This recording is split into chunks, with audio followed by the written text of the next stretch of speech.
नमस्कार दोस्तों, स्वागत है आपका आपके चैनल आनंद स्टडी आईक्यू में। तो आज हम बात करेंगे 20 अगस्त 2020 के करंट अफेयर के बारे में। तो चलिए शुरू करते हैं आज का अपना पहला क्वेश्चन। कौन सा संस्थान नवाचार उपलब्धियों पर संस्थानों की अटल रैंकिंग AIRIIA 2020 में शीर्ष पर है? तो दोस्तों आपका इसका सही ऑप्शन है IIT मद्रास। तो चलिए इसके बारे में कुछ जान लेते हैं। IIT मद्रास ने राष्ट्रीय महत्व के संस्थानों की श्रेणी में शीर्ष स्थान हासिल किया है। जबकि आपको यह भी बता दें कि यह लगातार दूसरा वर्ष है जब यह संस्थान भारत में शीर्ष केंद्र द्वारा वित्त पोषित तकनीकी संस्थानों की श्रेणी में विजेता के रूप में उभरा हुआ है।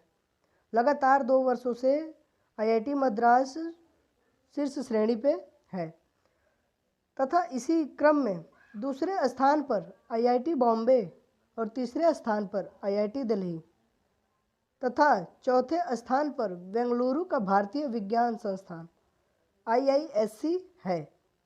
तो बढ़ते हैं अपने अगले क्वेश्चन की तरफ। 14वीं भारत संयुक्त अरब अमीरात संयुक्त आयोग की बैठक कहाँ आयोजित होगी? तो इसका सही ऑप्शन आपको बता दें, इसका सही ऑप्शन होगा आबू धाबी। 14वीं भारतीय संयुक्त अरब अमीरात आयोग की बैठक अबू धाबी में होगी। चलिए इसके बारे में कुछ पॉइंट पढ़ लेते हैं। इस बैठक में दोनों देशों द्वारा राजनयिक चैनलों के माध्यम से तारीखों को अंतिम रूप दिया जाएगा। बैठक का मुख्य एजेंडा आर्थिक साझेदारी का विस्तार करना है। इस सत्र की सह अध्यक्षता भारत के विदेश मंत्री डॉक्टर सुब्रमण्यम जयशंकर और संयुक्त अरब अमीरात के विदेश मंत्री और अंतर्राष्ट्रीय सहयोग शेख मंत्री अब्दुल्ला बिन जायद अल नहयान ने की है। तो चलिए बढ़ते हैं अपने अगले क्वेश्चन की तरफ। जैसा कि क्वेश्चन नंबर 3 है, अश्विनी कुमार शुक्ला को किस बैंक ने अपना मुख्य जोखिम अधिकारी नियुक्त किया है? तो 4 ऑप्शन दिए गए इसमें, जिसमें सही ऑप्शन आपका हो जाएगा central bank of India. Central bank of India ने अश्विनी कुमार शुक्ला को मुख्य जोखिम अधिकारी नियुक्त किया है। तो इसके बारे में कुछ पॉइंट पढ़ लेते हैं। अश्विनी कुमार शुक्ला के पास बैंकिंग में 35 वर्षों से अधिक का विविध अनुभव है। इससे पहले वे भारतीय स्टेट बैंक में के जोखिम प्रबंधन विभाग के महाप्रबंधक के रूप में काम कर रहे थे। अभी पिछली साल वित्त मंत्रालय ने अपने सुधार कार्यक्रमों के तहत सरकारी बैंकों को बाजार से मुख्य जोखिम अधिकारी नियुक्त करने की अनुमति दी है। तो इसी क्रम में अगला पॉइंट देखते हैं। इस तरह की नियुक्ति करने वाला सेंट्रल बैंक ऑफ इंडिया पहला सरकारी बैंक बन चुका है। तो आपको बता दें कि भारत का पहला सेंट्रल बैंक ऑफ इंडिया ऐसा सरकारी बैंक बन चुका है जो कि अश्विनी कुमार शुक्ला जी को मुख्य जोखिम प्रबंधन विभाग का कार्यभार सौंपा है। तो बढ़ते हैं अपने अगले क्वेश्चन की तरफ। चौथा क्वेश्चन है हमारा, विश्व फोटोग्राफी दिवस निम्न में से किस दिन मनाया जाता है? तो दोस्तों आपका सही ऑप्शन हो जाएगा 19 अगस्त को। और चलिए इसके बारे में कुछ जानते हैं। जैसा कि आप लोग को बता दें, हर साल 19 अगस्त को विश्व फोटोग्राफी दिवस के रूप में मनाया जाता है। यह दिन उन लोगों को समर्पित होता है जिन्होंने खास पलों को तस्वीरों में कैद कर हमेशा हमेशा के लिए यादगार बना दिया। विश्व फोटोग्राफी दिवस का महत्व जागरूकता पैदा करना है, विचारों को साझा करना और फोटोग्राफी के क्षेत्र में लोगों को आने के लिए प्रोत्साहित करना। जैसा कि बता दें आपको, वर्तमान समय में बहुत से ज़्यादा लोग फोटोग्राफी के क्षेत्र में उतरे हैं। इसी बीच में बात करेंगे हम 20 अगस्त से आगे आने वाले दिवसों के बारे में। तो जैसा आपको बता दें, 20 अगस्त को सौभाग्य दिवस के रूप में मनाया जाता है। इसे सद्भाव दिवस भी कहते हैं, तथा 21 अगस्त को विश्व वरिष्ठ नागरिक दिवस मनाया जाता है। उसी 21 अगस्त को अंतर्राष्ट्रीय शांति दिवस और श्रद्धांजलि वाद पीड़ितों को श्रद्धांजलि के रूप में भी मनाया जाता है।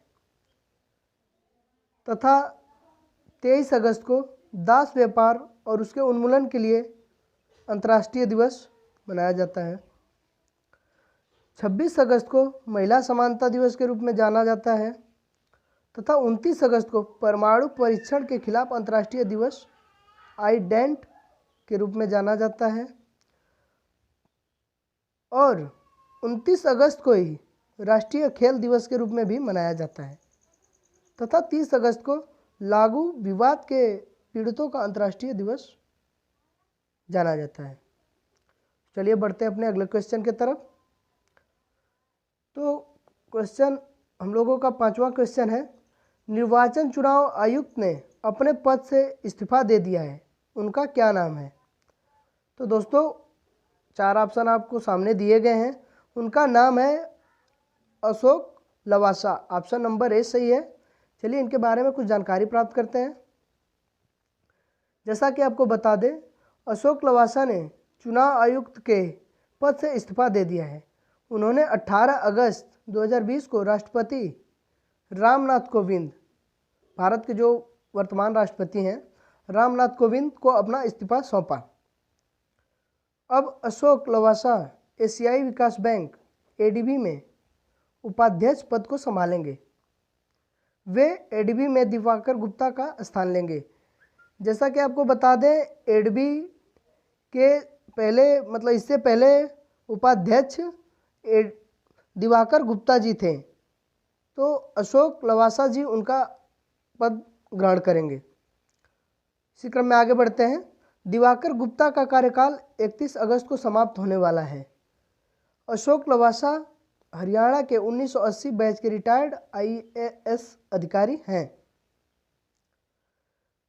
अशोक लवासा के पास ऑस्ट्रेलिया में दक्षिणी क्रॉस विश्वविद्यालय के एमबीए की डिग्री और मद्रास विश्वविद्यालय से रक्षा और सामरिक अध्ययन में एमफिल डिग्री है। तो ये थी अशोक लवासा के बारे में जानकारी। अब चलिए बढ़ते हैं अपने अगले क्वेश्चन की तरफ। 6वां क्वेश्चन हमारा है, राष्ट्रीय खेल पुरस्कार समिति ने हाल ही में किस भारतीय क्रिकेटर का नाम राजीव गांधी खेल रत्न के लिए भेजा है? तो दोस्तों इसका आपका सही ऑप्शन है रोहित शर्मा। तो चलिए इसके बारे में और जानकारियाँ प्राप्त करते हैं। राष्ट्रीय खेल पुरस्कार समिति ने हाल ही में क्रिकेटर रोहित शर्मा, पहलवान Vinesh Phogat, table tennis champion Manika Batra और पैरालंपियन मरियप्पन थंगावेलु को राजीव खेल रत्न पुरस्कार देने की सिफारिश की है। खेल रत्न भारत के किसी नागरिक को दिए जाने वाला सर्वोच्च खेल सम्मान है। अगली पॉइंट देखते हैं। रोहित राजीव गांधी खेल रत्न सम्मान पाने वाले भारत के चौथे क्रिकेटर होंगे। कौन थे दोस्तों? चौथे क्रिकेटर होंगे रोहित शर्मा, जो कि राजीव गांधी खेल रत्न सम्मान प्राप्त करेंगे। रोहित शर्मा से पहले सचिन तेंदुलकर 1997-98, MS धोनी 2007 और विराट कोहली 2018 को इस सम्मान से नवाजा जा चुका है। तो चलिए बढ़ते हैं अपने अगले क्वेश्चन की तरफ। तो जैसा 7वां क्वेश्चन हम लोगों का, एशियाई विकास बैंक एडीबी ने दिल्ली गाजियाबाद मेरठ रैपिड रेल के लिए कितने करोड़ रुपए फाइनेंस करने को मंजूरी दे दी है? तो दोस्तों ऑप्शन आपके सामने दिख रहा है, तो इसका सही ऑप्शन आपको हो जाएगा 7,500 करोड़। एशियाई विकास बैंक एडीबी ने दिल्ली गाजियाबाद मेरठ रैपिड रेल के लिए 7,500 करोड़ रुपए फाइनेंस करने की मंजूरी दी है। तो चलिए इसके बारे में कुछ और पॉइंट जानते हैं। एडीबी ने दिल्ली गाजियाबाद मेरठ रैपिड रेल के लिए 7,500 करोड़ रुपए फाइनेंस करने की मंजूरी दी है। इससे रैपिड रेल परियोजना का काम तेजी के साथ पूरा होगा। अगली पॉइंट देखते हैं। NCRTC के मुताबिक एडीबी द्वारा रैपिड रेल कॉरिडोर के लिए पैकेज को मंजूरी से क्षेत्रीय परिवहन में अभूतपूर्व परिवर्तन के साथ क्षेत्र में आर्थिक विकास के साथ जीवन शैली में सुधार लाएगा। अगली पॉइंट देखते हैं। Delhi Meerut rapid rail project के तहत बनने वाला 82 किलोमीटर लंबा कॉरिडोर दिल्ली के सराय कला काले खां गाजियाबाद मेरठ को जोड़ेगा। तो जैसा आपको एडबी का फुल फॉर्म बता दें हम, एशियन डेवलपमेंट बैंक होता है एडबी का फुल फॉर्म, एशियाई विकास बैंक, जिसकी स्थापना 19 दिसंबर 1966 को हुई थी, जिसका मुख्यालय मनीला फिलीपींस में है और इसके अध्यक्ष मात्सुगु असाकवा हैं। तो चलिए देखते हैं अगला क्वेश्चन, क्वेश्चन नंबर 8। कौन सी कंपनी भारत का पहला बुलडेक्स नामक बुलियन इंडेक्स लॉन्च करेगी? तो इसका सही ऑप्शन आपको हो जाएगा multi commodity exchange of India company, जो कि भारत का पहला बुलडेक्स नामक बुलियन इंडेक्स लॉन्च करेगी। तो चलिए इसके बारे में कुछ पॉइंट जान लेते हैं। इसकी स्थापना 2003 में हुई थी। यह 24 अगस्त 2020 को भारत का पहला बुलडेक्स नामक बुलियन इंडेक्स को लॉन्च करेगा। बुलियन का मतलब होता है चांदी या अन्य मूल्यवान सोना, चांदी या अन्य मूल्यवान धातु जो केंद्रीय बैंक द्वारा अंतर्राष्ट्रीय भुगतान में प्रयोग में लाई जाती है। बुलडेक्स नकदी में निपटने वाला वायदा अनुबंधन होगा। इसमें 50 लाट होंगे, इसमें 50 लाट होंगे, इसके लाटों की संख्या 50 होगी। इसी क्रम में अगली पॉइंट देखते हैं। इसमें 1 किलोग्राम सोना, 100 ग्राम गोल्ड मिनी, 8 ग्राम सोना गिनी और 1 ग्राम सोना पेटल के विकल्प होंगे। तो दोस्तों बढ़ते हैं अगले क्वेश्चन की तरफ। देखते हैं क्वेश्चन नंबर 9। किस राज्य सरकार ने पढ़ाई तुहार पारा नामक एक नई छात्र केंद्रित योजना शुरू करने की घोषणा की है? तो दोस्तों इसका सही ऑप्शन है छत्तीसगढ़। छत्तीसगढ़ राज्य ने पढ़ाई तुहार पारा नामक नई छात्र केंद्रित योजना की शुरुआत की है। छत्तीसगढ़ सरकार राज्य में कोरोना वायरस संक्रमण के दौरान प्रत्येक बच्चे तक शिक्षा पहुंचाने के लिए पढ़ाई तुहार पारा योजना शुरू करेगी। यह योजना स्कूली छात्रों को कोरोना वायरस प्रकोप के कारण कक्षाओं के बंद होने के मद्देनज़र अपने क्षेत्रों और गांवों में समुदाय से अध्ययन करने में सक्षम बनाएगी। तो चलिए कुछ जानते हैं छत्तीसगढ़ के बारे में।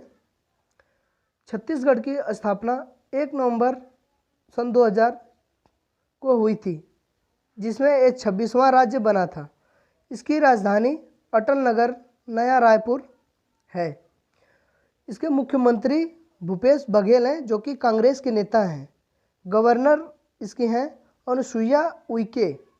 तथा मुख्य न्यायाधीश के बारे में बात कर लें तो PR रामचंद्रन मेनन छत्तीसगढ़ के मुख्य न्यायाधीश हैं। और छत्तीसगढ़ का राजकीय पशु जंगली भैंसा है और राजकीय पक्षी हिल मैना और राजकीय वृक्ष साल है। तो चलिए बढ़ते हैं अपने अगले क्वेश्चन की तरफ। तो बात कर लेते हैं छत्तीसगढ़ से सटे हुए राज्यों के बारे में।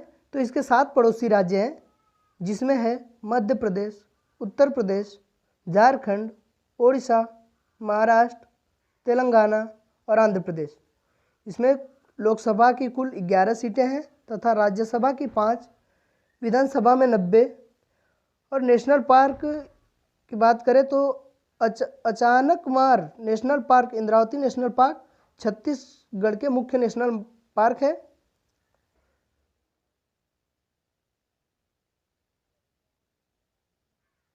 तथा एक बात और बता दें कि जो कर्क रेखा है भारत के छत्तीसगढ़ राज्य से होकर गुजरती है।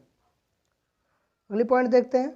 कर्क रेखा भारत के 8 राज्यों से होकर निकलती है। ये 8 राज्य हैं गुजरात, राजस्थान, मध्य प्रदेश, छत्तीसगढ़, झारखंड, पश्चिम बंगाल, त्रिपुरा और मिजोरम। तो बढ़ते हैं दोस्तों अपने अगले क्वेश्चन की तरफ। Question number 10।